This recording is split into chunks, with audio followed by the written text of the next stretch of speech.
Hello friends, welcome back to our channel. Friends, ಹೇಗಿದ್ದೀರಾ? ನಾನು ತುಂಬ ಚೆನ್ನಾಗಿದ್ದೀನಿ. ಶುಕ್ರವಾರ ಇವತ್ತು. ಸೊ ಬೆಳಗ್ಗೆ 11:30 ಆಗಿತ್ತು. ಸ್ನಾನ ಪೂಜೆ ಎಲ್ಲದೂ ಕೂಡ ಆಗಿತ್ತು. ವ್ಲಾಗ್ ಮಾಡೋಣ ಅಂತ ಶುರು ಮಾಡಿದೆ, ಬಟ್ ವ್ಲಾಗ್ ಮಾಡೋಕ್ಕಾಗಲಿಲ್ಲ. ಇದು ಸಂಜೆ 5:30 ಆಗಿತ್ತು. ಆವಾಗಲೂ ಕೂಡ ಎಲ್ಲ ಕೆಲಸ ಮುಗಿಸಿ ನಾನು ತನು ಇಬ್ಬರೇ ದೇವಸ್ಥಾನ ಹೋಗ್ತಾ ಇದ್ದೀವಿ. ನನ್ನ ಹಸ್ಬೆಂಡ್ ಆಟೋ ನೋಡ್ಬೋದು, ಇಲ್ಲೇ ನಿಂತಿದೆ. ಸ್ಲಿಪ್ಪರ್ ತೆಕ್ಕೊಳ್ಳೋಕ್ಕೋಸ್ಕರ ಆ ಕಡೆ ಹೋಗ್ತಾ ಇದ್ದಾಳೆ ತನು. ನನ್ನ ಹಸ್ಬೆಂಡು ಬ್ಯಾಂಗ್ಳೂರು ಹೋಗಿದ್ದಾರೆ. ಹಂಗಾಗ್ಬಿಟ್ಟು ಗಾಡಿ ಮನೆ ಹತ್ರನೇ ನಿಂತಿದೆ. ಸೊ ಇಬ್ಬರೇ ಈಗ ದೇವಸ್ಥಾನ ಹೋಗ್ತಾ ಇದ್ದೀವಿ. ವ್ಲಾಗ್ನ ಮಾಡೋಣ ಬೆಳಗ್ಗೆಯಿಂದ ಅಂತಲೇ ನಾನು ಪ್ಲ್ಯಾನ್ ಮಾಡ್ಕೊಂಡು ಮಾಡಿದೆ. ಏನೋ ನನಗೆ ಸಣ್ಣದು ಬೇಜಾರಾಗಿತ್ತು. ಹಂಗಾಗ್ಬಿಟ್ಟು ನಾನು ಯಾವುದೇ ವ್ಲಾಗ್ ಮಾಡೋಕ್ಕೆ ಹೋಗಲಿಲ್ಲ. ಬಟ್ ತನು ಈವ್ನಿಂಗ್ ಆಗ್ತಾ ಟೆಂಪಲ್ ಹೋಗೋಣ ಅಂದ್ಲು. ಸೊ ಹಾಗೆ ವೈಕುಂಠ ಏಕಾದಶಿ ಬೇರೆ ಅಲ್ವಾ ಅಂತೇಳಿ ನಿಯರ್ ಇದು ಮಾರ್ಕೆಟ್ ರಸ್ತೆಯಲ್ಲೇ ಇದೆ ದೇವಸ್ಥಾನ. ತುಂಬಾ ಚೆನ್ನಾಗಿದೆ. ಲಕ್ಷ್ಮೀನಾರಾಯಣ ಸ್ವಾಮಿ ದೇವಸ್ಥಾನ. ನಾನು ಫಸ್ಟ್ ಟೈಮ್ ಬರ್ತಾ ಇದ್ದೀನಿ. ನಾನು ಕೂಡ ಈ ದೇವಸ್ಥಾನ ನಾನು ನೋಡೇ ಇರಲಿಲ್ಲ. ಇಷ್ಟು ದಿನದಿಂದ ಇದ್ರೂ ನಾನು ಈ ದೇವಸ್ಥಾನನೇ ನೋಡಿರಲಿಲ್ಲ. ಇನ್ನೂ ಕೂಡ ಕನ್ಸ್ಟ್ರಕ್ಷನ್ ನಡೀತಾನೆ ಇದೆ ನೋಡಿ. ಮೊನ್ನೆ ನಾವು ಹೊರಗಡೆ ಹಾಸ್ಪಿಟಲ್ ಹೋಗಿದ್ವಿ ನೋಡಿ, ನಮ್ಮ ದೊಡ್ಡಮ್ಮ ಮಗಳು ಅಡ್ಮಿಟ್ ಆಗಿದ್ದಾಳೆ ಅಂತ. ಆವಾಗ ನೋಡಿದ್ವಿ ಈ ದೇವಸ್ಥಾನನ. ಸೊ ಹಾಗಾಗಿ ಇಲ್ಲೇ ಬಂದಿದ್ದೀವಿ. ರಶ್ ಇರಲಿಲ್ಲ. ಸೊ ಈ ಕರೋನಾ ಟೈಮಲ್ಲಿ ರಶ್ ಇರೋದು ಕಡೆ ಎಲ್ಲ ಹೋಗಿ ದರ್ಶನ ಮಾಡೋದು ಕಷ್ಟ ಅಂತಲೇ ಇದೇ ದೇವಸ್ಥಾನ ಸಾಕು ಅಂತೇಳಿ ನಾವು ಇಲ್ಲೇ ಬಂದು ದೇವ್ರ ದರ್ಶನ ಮಾಡಿದ್ವಿ. ತುಂಬಾ ಚೆನ್ನಾಗಿದೆ. ದೇವ್ರ ವಿಗ್ರಹ ಆಗಿರ್ಬೋದು, ದೊಡ್ಡದಾಗಿದೆ. ಇನ್ನೂ ಕೂಡ ಇದು ಕಂಪ್ಲೀಟ್ ಆದಮೇಲಂತೂ ತುಂಬಾ ಒಳ್ಳೆ ಲುಕ್ ಬರುತ್ತೆ ಅನಿಸುತ್ತೆ. ತುಂಬ ಇಷ್ಟ ಆಯಿತು ನನಗೆ ದೇವಸ್ಥಾನ ಅಂತಲೇ ಹೇಳ್ಬೋದು. ಹಾಗೆಯೇ ಅಲ್ಲಿ ನೋಡ್ಬೋದು 2 ಚಿಕ್ಕದಾಗಿರುವಂಥ ವಿಗ್ರಹಗಳು. ಅದಕ್ಕೂ ಕೂಡ ಅಷ್ಟು ಚೆನ್ನಾಗಿ ಅಲಂಕಾರ ಮಾಡಿದರು. ಬಟ್ ಕ್ಲಿಯರಾಗಿ ಕಾಣಿಸ್ತಾ ಇರಲಿಲ್ಲ ವೀಡಿಯೋದಲ್ಲಿ. ಬಟ್ ಯಾರಾದರೂ ಏನಾದರೂ ಅಂದ್ಬಿಟ್ರೆ ಕಷ್ಟ ಅಂತೇಳಿ ನಾನು ವೀಡಿಯೋಸ್ ಮಾಡ್ಕೊಳಕ್ಕೆ ಹೋಗಲಿಲ್ಲ. ಸಾಮಾನ್ಯ ದೇವಸ್ಥಾನದಲ್ಲಿ ವೀಡಿಯೋ ಮಾಡೋಂಗಿರಲ್ಲ. ಹಂಗಾಗಿ ದೇವ್ರ ದರ್ಶನ ಎಲ್ಲ ಮುಗಿಸಿ ಈಗ ನಾನು ತನು ಇಬ್ಬರೂ ಕೂಡ ಹಾಗೆ ಹೋಗ್ತಾ ಇದ್ದೀವಿ. ನೋಡ್ಬೋದು ಶ್ರೀ ಲಕ್ಷ್ಮೀನಾರಾಯಣ ಸ್ವಾಮಿ ದೇವಸ್ಥಾನ ಅಂತ ಬರ್ತಿದೆ. ತುಂಬ ಬ್ಯೂಟಿಫುಲ್ ಆಗಿದೆ ದೇವಸ್ಥಾನ ಅಂತಲೇ ಹೇಳ್ಬೋದು. ಸೊ ತುಂಬ ಖುಷಿಯಾಯಿತು. ದೇವ್ರ ದರ್ಶನ ಮುಗಿಸ್ಕೊಂಡು ಸ್ವಲ್ಪ ನೆಮ್ಮದಿಯಾಗಿ ಹಂಗೆ ಮೇನ್ ರೋಡ್ ಮುಖಾಂತರ ಹೋಗಿ ಇದು ಆಜಾದ್ ಪಾರ್ಕ್ ನೋಡ್ಬೋದು. ಇವತ್ತಿಲ್ಲಿ ಯಡಿಯೂರಪ್ಪ ಬಂದಿದ್ರು ಅಂತೇಳಿ ಇಷ್ಟೆಲ್ಲ ಡೆಕೋರೇಟ್ ಆಗಿದೆ. ಚಿಕ್ಕಮಂಗ್ಳೂರು ತುಂಬಾ ಚೆನ್ನಾಗಿ ಕಾಣಿಸ್ತಾ ಇತ್ತು. ಬಜರಂಗ ದಳದೇನೋ ದತ್ತ ಜಯಂತಿನೋ ಏನೋ ಇತ್ತು ಅನಿಸುತ್ತೆ ಇವತ್ತು. ಬಟ್ ನಂಗೆ ಡೀಟೇಲಾಗಿ ಗೊತ್ತಿಲ್ಲ. ಅಲ್ಲಿಂದನೇ ಆಜಾದ್ ಪಾರ್ಕಿಂದ ಸ್ವಲ್ಪ ಮುಂದೆ ಬಂದರೆ ಇದೊಂದು ಚರ್ಚ್ ಸ್ಟ್ರೀಟ್ ಇದೆ. ತುಂಬ ದೊಡ್ಡ ಚರ್ಚ್ ಇದು ಚಿಕ್ಕಮಂಗ್ಳೂರಲ್ಲಿ. ಎಷ್ಟು ಚೆನ್ನಾಗಿ ರೆಡಿ ಮಾಡಿದ್ದಾರೆ ನೋಡಿ ಫ್ರೆಂಡ್ಸ್. ನನಗೆ ಚರ್ಚ್ ತುಂಬಾ ಇಷ್ಟ ಆಯಿತು. ತುಂಬ ಬ್ಯೂಟಿಫುಲ್ಲಾಗಿ ಡೆಕೋರೇಟ್ ಮಾಡಿದ್ದಾರೆ. ಆ ಲೈಟಿಂಗ್ಸ್ ಅಂತೂ ಒಂಥರ ಸ್ವರ್ಗದಂಗೆ ರೆಡಿ ಮಾಡಿದರು. ಸರಿ ನೋಡೋಣ ಚರ್ಚ್ ಒಳಗಡೆ ಹೇಗಿದೆ ಅಂತ ಹೇಳ್ಬಿಟ್ಟು ಬಂದಿದ್ದು. ನಾನು ಚಿಕ್ಕವಳಿದ್ದಾಗ ನಮ್ಮಮ್ಮ ಒಂದು ಸಲ ಯಾರ್ದೋ ಮದುವೆ ಇತ್ತು, ಆವಾಗ ಇಲ್ಲಿ ಕರ್ಕೊಂಬಂದಿದ್ದರು, ಕ್ರಿಶ್ಚಿಯನ್ದು ಮದುವೆ. ಆವಾಗ ಬಂದಿದ್ದು ಬಿಟ್ಟರೆ ನಾನು ಒಂದು ಸಲನೂ ಇದು ಒಳಗಡೆ ಹೇಗಿದೆ ಅಂತಲೇ ನೋಡಿರಲಿಲ್ಲ. ಫಸ್ಟ್ ಟೈಮ್ ಬಂದಿದ್ದೀನಿ ನಾನು ಕೂಡ. ತುಂಬಾ ಚೆನ್ನಾಗಿತ್ತು. ಒಂದು ರೀತಿ ವಂಡರ್ಲ್ಯಾಂಡ್ ಥರ ಇತ್ತು ಅಂತಲೇ ಹೇಳ್ಬೋದು.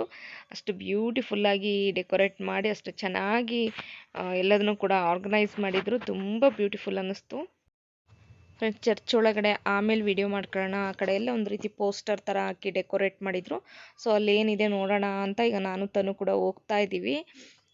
ಹೋಗ್ತಾ ಇದೆ ಅಷ್ಟರಲ್ಲಿ ಒಬ್ಬರು ನನ್ನ ಗುರ್ತಿಸಿ ಮಾತಾಡ್ಸಿದ್ರು, ಸಬ್ಸ್ಕ್ರೈಬರ್. ತುಂಬ ಖುಷಿಯಾಗ್ಬಿಡ್ತು ನನಗೆ. ಅವ್ರ ಮಗಳು ಬಂದು ನನ್ನ ಮಾತಾಡಿಸಿ ನಮ್ಮಮ್ಮ ನಿಮ್ಮ ವೀವರ್ ಹಂಗೆ ಹಿಂಗೆ ಅಂತೆಲ್ಲ ಮಾತಾಡ್ಸಿದ್ರು. ಸಖತ್ ಖುಷಿಯಾಗ್ಬಿಡ್ತು. ತುಂಬ ನನಗೆ ಗ್ರೇಟ್ ಟೈಮ್ ಅನಿಸ್ಬಿಡ್ತು ಅವ್ರ ಜೊತೆ ಮಾತಾಡಿದ್ದು. ಸೊ ಆ ವಿಡಿಯೋ ಕ್ಲಿಪ್ಪಿಂಗ್ ಕೂಡ ಇದರಲ್ಲಿ ಇನ್ಕ್ಲೂಡ್ ಮಾಡಿದ್ದೀನಿ. ವಿಡಿಯೋನ ನೋಡಿ. ಹಾಯ್. ಹೌದಾ? ಹಾಯ್. ಚೆನ್ನಾಗಿದ್ದೀನಿ. ನೀವು ಚೆನ್ನಾಗಿದ್ದೀರಾ? ಚೆನ್ನಾಗಿದೆಯಪ್ಪ. ನನ್ನ ಮಗಳು ನೋಡಿಲ್ಲ. ಹೌದಾ? ನಾನು ಮೆಸೇಜ್ ಮಾಡ್ತಿರ್ತೀನಿ ಕಾಮೆಂಟ್ಸ್ ಎಲ್ಲ. ಶಿಲ್ಪ ಅಂತ, ಶಿಲ್ಪಾರಾಮ್. ಅಯ್ಯೋ ನೀವೇನಾ? ಚೆನ್ನಾಗಿದ್ದೀರಾ? ನನ್ನ ಹಸ್ಬೆಂಡ್ ಮಗ ಮಾಡ್ಕೊಳ್ಳ ವಿಡಿಯೋ? ಹ್ಞೂ ಮಾಡಿ.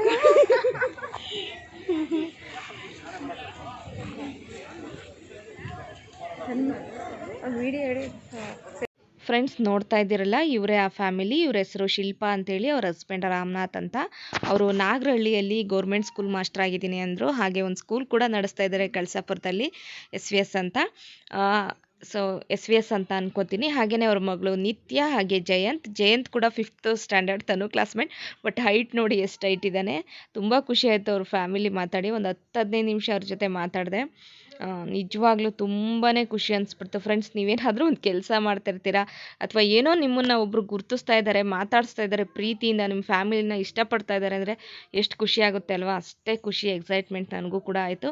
ಫಸ್ಟ್ ಟೈಮ್ ಒಬ್ಬರು ನನಗೆ ಸಬ್ಸ್ಕ್ರೈಬರ್ ಅವರು ಗುರ್ತಿಸ್ಬಿಟ್ಟು ಮಾತಾಡಿದ್ದು ನಿಜವಾಗ್ಲೂ ನನಗೆ ಗ್ರೇಟ್ ಟೈಮ್ ಅಂತಲೇ ಹೇಳ್ಬೋದು. ಅಲ್ಲೆಲ್ಲ ಮಾತಾಡ್ಕೊಂಡು ಆದಮೇಲೆ ನಾನು ತನು ಕೂಡ ಸ್ವಲ್ಪ ಸೆಲ್ಫಿ ವಿಡಿಯೋ ಕೂಡ ಮಾಡ್ಕೊತಾ ಇದ್ದೀವಿ. ಆ ಲೈಟಿಂಗ್ಸ್ ಎಲ್ಲ ತುಂಬ ಚೆನ್ನಾಗಿತ್ತು. ಸೊ ಯಾರು ನೋಡಿ ಸೆಲ್ಫಿ ಮಾಡ್ಕೊಳ್ಳೋದು, ವಿಡಿಯೋ ಮಾಡ್ಕೊಳ್ಳೋದು ಮಾಡ್ತಾಯಿದ್ರು. ಅಷ್ಟು ಚೆನ್ನಾಗಿ ರೆಡಿ ಮಾಡಿದರು ಈ ಚರ್ಚನ್ನ.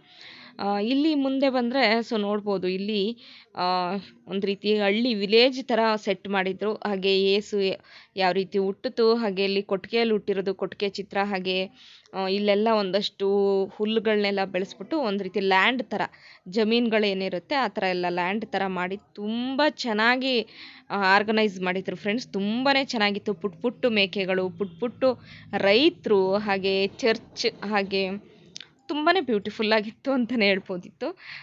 ಆ ಲೈಟ್ಸ್ ಎಲ್ಲ ನೋಡ್ಬೋದು ನೀವು ಎಷ್ಟು ಚೆನ್ನಾಗಿ ಮಾಡಿದ್ದಾರೆ ಅಂತ. ಅದನ್ನೆಲ್ಲ ನೋಡಿಕೊಂಡು ತುಂಬಾ ತನು ಹ್ಯಾಪಿಯಾಗಿ ಫೀಲ್ ಮಾಡಿದ್ಲು ಅಂತಲೇ ಹೇಳ್ಬೋದು. ಅವಳಿಗೆ ಖುಷಿ ಆಗ್ಬಿಡ್ತು. ಸೊ ಮಕ್ಕಳು ಅಂದರೆ ಅಷ್ಟೇ ಅಲ್ವಾ ಫ್ರೆಂಡ್ಸ್, ಮಕ್ಕಳಿಗೆ ಈ ಥರದ್ದೆಲ್ಲ ತುಂಬಾ ಇಷ್ಟ ಆಗುತ್ತೆ.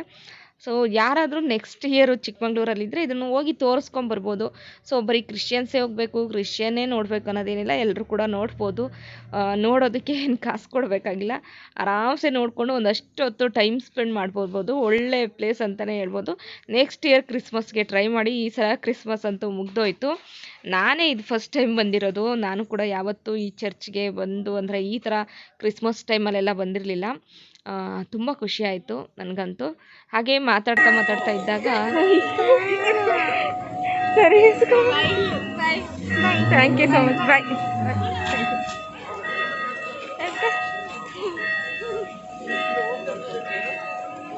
ದೂರ ನಿಂತ್ಕೊಂಚೂರು ಕಾಣ್ತಾ ಇಲ್ಲ.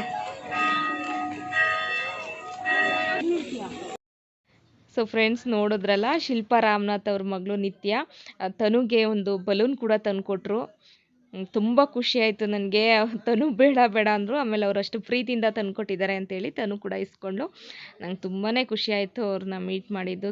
ಸೊ ಹಾಗೆಯೇ ಮತ್ತೆ ನಾನು ಇದನ್ನು ತೋರಿಸ್ತಾ ಇದ್ದೀನಿ ನೋಡಿ, ಎಷ್ಟು ಚೆನ್ನಾಗಿದೆ. ಮ್ಯೂಸಿಕ್ ಕೂಡ ಆ್ಯಡ್ ಮಾಡ್ತೀನಿ. ಚರ್ಚ್ ಒಳಗಡೆ ಕೂಡ ಅಷ್ಟೇ ಬ್ಯೂಟಿಫುಲ್ಲಾಗಿದೆ ಫ್ರೆಂಡ್ಸ್. ವಿಡಿಯೋನ ನೋಡಿ ಎಂಡ್ ತನಕ ಸಪೋರ್ಟ್ ಮಾಡಿ.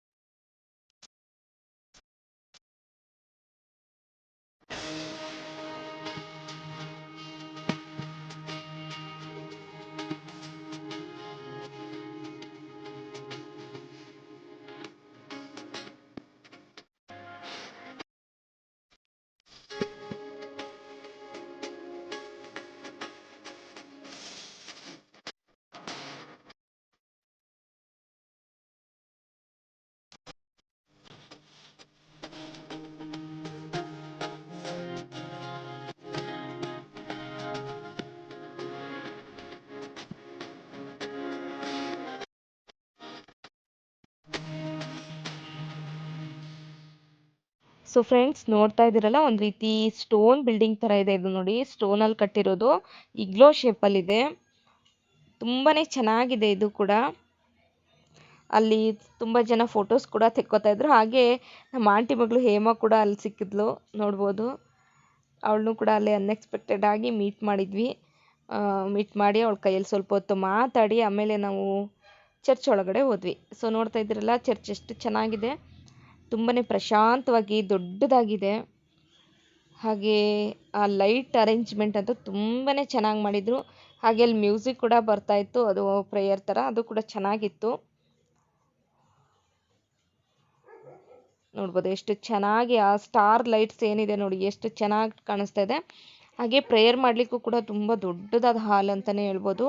ಅಲ್ಲಲ್ಲಿ ಡೆಸ್ಕ್ಗಳೆಲ್ಲ ಕೂಡ ಉಂಟು. ಅದಾದಮೇಲೆ ಇಲ್ಲೆಲ್ಲ ಕ್ಯಾಂಡಲ್ ಹಚ್ಚಕ್ಕೆ ಕೂಡ ಪ್ಲೇಸ್ ಮಾಡಿದರು. ತುಂಬಾ ಖುಷಿ ಆಯಿತು ಅಂತಲೇ ಹೇಳ್ಬೋದು. ಸೊ ಇದ್ರ ವಿಡಿಯೋ ಕೂಡ ಫುಲ್ಲು ಮಾಡಿದ್ದೀನಿ ನಾನು. ನನಗೆ ಎಷ್ಟಾಗುತ್ತಷ್ಟು ಮ್ಯೂಸಿಕ್ ಕೂಡ ಆ್ಯಡ್ ಮಾಡ್ತೀನಿ. ವಿಡಿಯೋನ ಎಂಡ್ ತನಕ ನೋಡಿ.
ಫ್ರೆಂಡ್ಸ್, ಈಗ ನಾವು ಚರ್ಚಿಂದ ಹೊರಗಡೆ ಬರ್ತಾ ಇದ್ದೀವಿ. ಇನ್ನೇನು ಹೋಗೋಣ ಮನೆ ಕಡೆ ಅಂತ ಹೇಳ್ಬಿಟ್ಟು. ಸೊ ಹೊರಗಡೆಯಿಂದ ಮತ್ತೊಂದು ಸಲ ನಾನು ನೀಟಾಗೆಲ್ಲ ರೌಂಡ್ ಫುಲ್ಲು ವಿಡಿಯೋ ಮಾಡ್ಕೊತಾ ಇದ್ದೀನಿ. ನಂದು ತನ್ನದು ಸರಿಯಾಗಿ ಒಂದು ಫೋಟೋಸು ಕೂಡ ತೆಕ್ಕೊಳ್ಳಿಲ್ಲ. ಹಂಗಾಗಿ ಯಾವುದಾದ್ರೂ ಒಳ್ಳೊಳ್ಳೆ ಪ್ಲೇಸಲ್ಲಿ ತೆಕ್ಕೊಂಡು ಫೋಟೋ ತೆಕ್ಕೊಳ್ಳೋಣ ಅಂತ. ಹಾಗೆ ನೋಡಿ ಈ ಸ್ಟಾರ್ ಲೈಟ್ ಎಷ್ಟು ಚೆನ್ನಾಗಿದೆ. ಹಾಗೆ ಇದು ಕೂಡ ತುಂಬಾ ಚೆನ್ನಾಗಿದೆ ಅನ್ನಿಸ್ತು. ಇದೊಂಥರ ಟವರ್ ಥರ ಅರೇಂಜ್ ಮಾಡಿದರು. ತುಂಬಾ ಇಷ್ಟ ಆಯಿತು ನನಗೆ. ಅದಾದಮೇಲೆ ತನ್ನದಲ್ಲೊಂದು 2 ಫೋಟೋಸ್ ತೆಗ್ದು ಈಗ ನಾವು ಮನೆ ಕಡೆ ಕೂಡ ಹೊರಟ್ವಿ. ಫ್ರೆಂಡ್ಸ್, ಬರ್ತಾ ಹಾಗೆ ನಾವು MG ರೋಡಲ್ಲಿ ಒಂದು ಪಾತ್ರೆ ಅಂಗಡಿ ಕೂಡ ಹೋದ್ವಿ. ನಾನು ಆಲ್ರೆಡಿ ಹೇಳಿದ್ದೆ ಸ್ಟೀಲ್ದು ಒಂದು ಸ್ಟೇನರ್ ತೊಗೋಬೇಕು ಅಂತ. ಹಂಗಾಗಿ ಬಂದ್ವಿ. ನಾನು ದೊಡ್ಡ ಸೈಜ್ದು ತೊಗೊಳ್ಳೋಣ ಅಂತಲೇ ನೋಡಿದೆ. ಸ್ವಲ್ಪ ದೊಡ್ಡ ಸೈಜ್ ಸಿಕ್ತು. ಅದ್ರ ಜೊತೆಗೆ ಇನ್ನೂ 2 ಐಟಮ್ ಕೂಡ ತೊಗೊಂಡೆ. ಸೊ ನೋಡಿ, ಹಿಂಗೆ ಹೋಗ್ತೀವಿ, ಏನಾದರೂ ನೋಡಿದ ತಕ್ಷಣ ತೊಗೋಬೇಕು ಅನಿಸ್ಬಿಡುತ್ತಲ್ವ. ಹಂಗಾಗಿ 2 ಐಟಮು ಕೂಡ ನಾನು ನೆಕ್ಸ್ಟ್ ವ್ಲಾಗಲ್ಲಿ ತೋರಿಸ್ತೀನಿ ನಿಮಗೆ ಏನು ತೊಗೊಂಬಂದಿದ್ದೀನಿ ಅಂತ. ಆ ಅಂಗಡಿ ಹೆಸರೆಲ್ಲ ಇನ್ನು ನಾನು ನೋಡ್ಲಿಕ್ಕೆ ಹೋಗಲಿಲ್ಲ. ಸೊ ಮನೆ ಹತ್ರ ಕೂಡ ಬಂದ್ವಿ ನಾವು. ಗಂಟೆ ಸುಮಾರು 8:15 ಆಗ್ತಾ ಬಂದಿತ್ತು. ಸೊ ಬಂದ ತಕ್ಷಣ ಸ್ವಲ್ಪ ಆರಾಮ್ಸೆ ಕೂತ್ಕೊಂಡು, ಯಾಕೆಂದರೆ ಸುಮಾರು ಅಲ್ಲೆಲ್ಲ ನಡ್ಕೊಂಡು ಓಡಾಡಿದ್ರಿಂದ ಸುಸ್ತು ಅನ್ನಿಸ್ತಾ ಇತ್ತು. ಈ ನಡುವೆ ಆಟೋದಲ್ಲಿ ಹೋಗೋದು ಇಲ್ಲ ಕಾರಲ್ಲಿ ಹೋಗೋದು, ನಾನು ನಡೆಯೋದೇ ಕಡಿಮೆ. ಹಂಗಾಗಿ ಸ್ವಲ್ಪ ದೂರ ನಡೆದ್ರೆ ನನಗೆ ಒಂಥರ ಸುಸ್ತು ಅನಿಸ್ಬಿಡುತ್ತೆ. ತನು ನೋಡ್ಬೋದು, ಅವ್ರು ಕೊಡಿಸಿದಂಥ ಬಲೂನಲ್ಲಿ ಎಷ್ಟು ಚೆನ್ನಾಗಿ ಆಟಾಡ್ತಾ ಇದ್ದಾಳೆ ಅಂತ. ಫ್ರೆಂಡ್ಸ್, ತುಂಬಾ ಖುಷಿಯಾಗಿದ್ದೀನಿ ಅಂತ ಹೇಳ್ಬೋದು. ಸೊ ಇವತ್ತು ಸಬ್ಸ್ಕ್ರೈಬರ್ನ ಮೀಟಾಗಿ ಶಿಲ್ಪಾ ರಾಮನಾಥ್ ಅವರು ತುಂಬ ಗ್ರೇಟ್ ಟೈಮ್ ಅಂತಲೇ ಹೇಳ್ಬೋದು. ಅವ್ರ ಜೊತೆ ಕಳೆದಿದ್ದು ಒಂದು 10-15 ನಿಮಿಷ ತುಂಬ ಸಂತೋಷ ಆಯಿತು. ನನಗಂತೂ ನಿಜವಾಗ್ಲೂ ಅದನ್ನು ಹೇಗೆ ಎಕ್ಸ್ಪ್ರೆಸ್ ಮಾಡಬೇಕಂತ ಗೊತ್ತಾಗ್ತಾ ಇಲ್ಲ. ನಮ್ಮನ್ನು ಕೂಡ ಒಬ್ಬರು ನೋಡಿ ಗುರ್ತಿಸ್ಕೊಳ್ಳೋ ಲೆವೆಲಿಗೆ ನಾವು ಬಂದಿದ್ದೀವಲ್ಲ ಅನ್ನೋ ಒಂದು ಸಂತೋಷ ನಂಗೆ ಗೊತ್ತಾಗ್ತಾ ಇದೆ. ಎಷ್ಟು ಪ್ರೀತಿಸ್ತಾರೆ ನಮ್ಮನ್ನು, ನಮ್ಮ ಫ್ಯಾಮಿಲಿನ ಅಂತ ಅವ್ರ ಮಾತಲ್ಲೇ ಗೊತ್ತಾಯಿತು. ಅವ್ರು ನಮ್ಮನ್ನು ಎಷ್ಟು ಪ್ರೀತಿಯಿಂದ ನಮ್ಮ ವೀಡಿಯೋಸ್ ನೋಡ್ತಾರೆ ಅಂತ. ಯಾವಾಗಲೂ ಕಮೆಂಟ್ಸ್ ಮಾಡ್ತಾನೆ ಇರೋರು, ಸ್ಟಾರ್ಟಿಂಗಿಂದನೂ ನನ್ನ ವೀಡಿಯೋಸ್ ನೋಡ್ಕೊತಾನೆ ಬರ್ತಾಯಿದ್ದಾರೆ. ಬಟ್ ನನಗೆ ಅವ್ರನ್ನ ಮಾತಾಡಿಸಿದ್ದು ಖುಷಿಯ ಎಕ್ಸೈಟ್ಮೆಂಟಲ್ಲಿ ನನಗೆ ಇನ್ನೂ ಕೂಡ ಚೆನ್ನಾಗಿ ಮಾತಾಡೋಕ್ಕಾಗಲಿಲ್ಲ. ಇನ್ನೂ ನಾನು ಚೆನ್ನಾಗಿ ವೀಡಿಯೋಸ್ ಮಾಡ್ಕೋಬೇಕಿತ್ತು ಅವ್ರದ್ದು ಅನ್ನಿಸ್ತು. ಬಟ್ ಅವ್ರು ಏನು ಅಂದ್ಕೊತಾರೋ ಒಂದು ಇತ್ತು. ಬಟ್ ನನಗೆ ಸ್ವಲ್ಪ ಲೈಟಿಂಗ್ಸಿಂದ ಅಷ್ಟೊಂದು ಕ್ಲಾರಿಟಿ ಬರಲಿಲ್ಲ ಅನ್ನೋ ಒಂದು ಫೀಲ್ ಆಯಿತು. ಬಟ್ ಅವ್ರನ್ನ ಇನ್ನೊಮ್ಮೆ ಸಾಧ್ಯ ಆದರೆ ಮೀಟ್ ಮಾಡ್ತೀನಿ. ತುಂಬಾ ಸಂತೋಷ ಆಗಿದೆ ಫ್ರೆಂಡ್ಸ್ ನನಗೆ ಈ ವಿಡಿಯೋ ಮಾಡಿ. ಅದ್ರ ಜೊತೆಗೆ ವ್ಲಾಗ್ ಕೂಡ ಎಂಡ್ ಮಾಡ್ತೀನಿ. ಅಡುಗೆ ಮಾಡಿಲ್ಲ ನಾನೀಗ, ಅಡುಗೆ ಮಾಡಬೇಕು. ಹಸ್ಬೆಂಡ್ ಕೂಡ ಬ್ಯಾಂಗ್ಳೂರು ಹೋಗಿದ್ದಾರೆ. ಹಂಗಾಗಿ ನಾನು ತನು ನಮ್ಮತ್ತೆ ಅಷ್ಟು ಜನ. ಸೊ ಅಲ್ಲಿಂದ ಬಂದು ಆರಾಮ್ಸೆ ಕೂತ್ಕೊಂಡೆ. ಏನು ಮಾಡೋಕ್ಕೂ ಅಷ್ಟೊಂದು ಮೂಡಿರಲಿಲ್ಲ ಖುಷಿಯಲ್ಲಿ. Okay friends, thank you for watching. Bye, take care, good night.